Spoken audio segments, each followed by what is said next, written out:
13 جون کے روز پاکستان میں کرونا کے 6,825 کیسز سامنے آئے.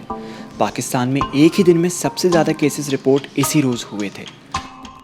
ماہرین صحت کا ماننا ہے کہ ایسا عید الفطر کے سبب ہوا جو 23 اور 26 مئی کے درمیان لوگوں نے خیال نہ رکھتے ہوئے زور و شور سے منائی.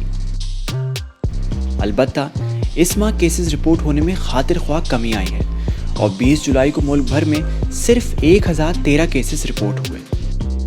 مگر ایسا بھی ہو سکتا ہے کہ یہ رجحان الٹ جائے اور کیسز میں دوبارہ اضافہ ہونے لگے اگر لوگوں نے اس عید الاضحیٰ سماجی فاصلے کا خیال نہ رکھا تو.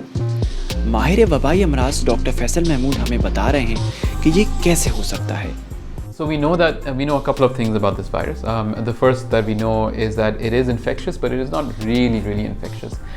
So and to put things in perspective, if you look at measles is very infectious. So if you don't do anything, one person with measles is expected to infect 15 other people. While with SARS-CoV-2, we expect with one person with this infection is likely to infect maybe 2 or 3 people.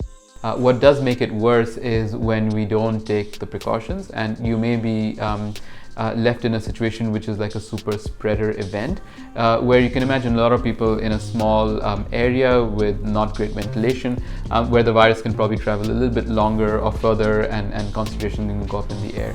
And this is probably what we saw during Eid, during an Eid party, for example. And also in a party, you can imagine if people are having roti, for example, right, and eating with the hands, that hand is going to get contaminated with the virus. And the next person is going to, and these are obviously, the dishes of food, right? So now you're going to take your next food and you're going to contaminate the hand, the handle, and then the next person is going to get it on the hand and then put that in the mouth also, right? So these sort of events will actually magnify the threat. In terms of severity, we knew this from even the Chinese data before it even hit here, that most people will have actually a mild disease. What we are realizing is that people with mild or quote-unquote mild disease may actually feel really sick, right? And the other thing we're realizing is that even after the infection is done, some people can actually feel sick for a long time. So where they may have low-grade fevers or body aches or fatigue or like this mind fog which can go on for quite some time. عید منائیے مگر احتیاط کے ساتھ. سوچ کی team کی جانب سے آپ کو عید مبارک.